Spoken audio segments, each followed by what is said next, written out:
It's beautiful, but it is so windy.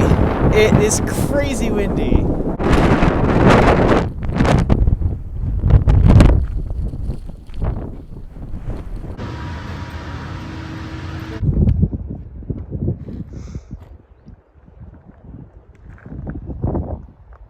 Okay, after 2 hours of standing at Kennedy Meadows trying to hitch back to this trail, we finally got a ride.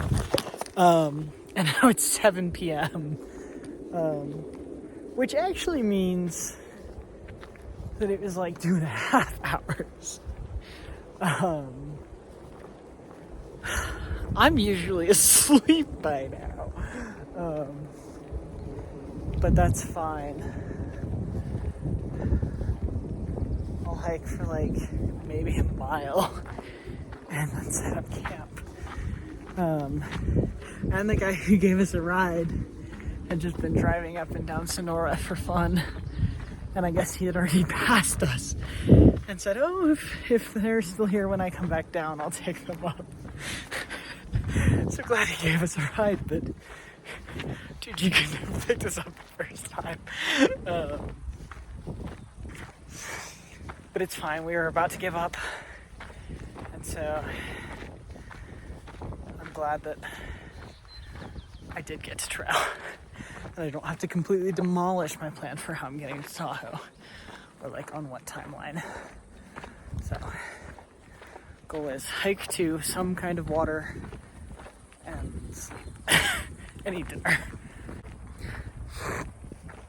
But I stayed most of the day in Kennedy Meadows. I only did 6 this morning, and then I got into Kennedy Meadows by like 8:30, and I got breakfast there, resupplied, which is really expensive.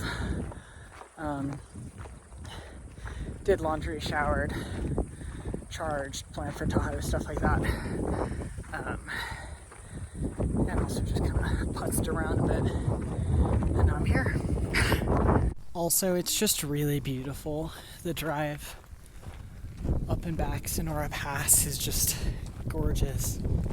It's a beautiful area.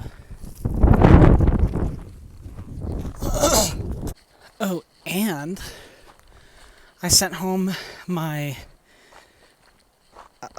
Crest bikes and my bear canister, which is nice. Pack feels a lot lighter, even with a full food carry. And with the bear canister, like, I will still have to kind of game plan. There are a few sections that it's required, but they're all, at least this is what I understand, is they're relatively short, being 20 miles or less, so that if you game it right, you can get through it in a day. Or it's like the trail like pops in and out of a area where it's required, and so you can like camp where it's not required, is my understanding, based on what I've heard from other thru hikers and what I can figure out from far out, which is not necessarily saying much, but I think I'm in the right, or I can be if I plan out my future camp spots well. So that's nice. Also, there are a bunch of wildflowers here, and they're so pretty. We've had like there were a decent amount of flowers in the desert, but then since the desert, it's just been like a bit here and there. But just today, near Sonora Pass, has had a decent amount of flowers, which are really pretty. Okay, I went half a mile, and that's all I'm going. I thought this would be more than a 6.5 mile day. Guess I was wrong. Yeah, I did a lot of dilly-dallying in Kennedy Meadows. I meant to get out sooner. And then also the hitch took way longer than I thought it would. So, this is home tonight.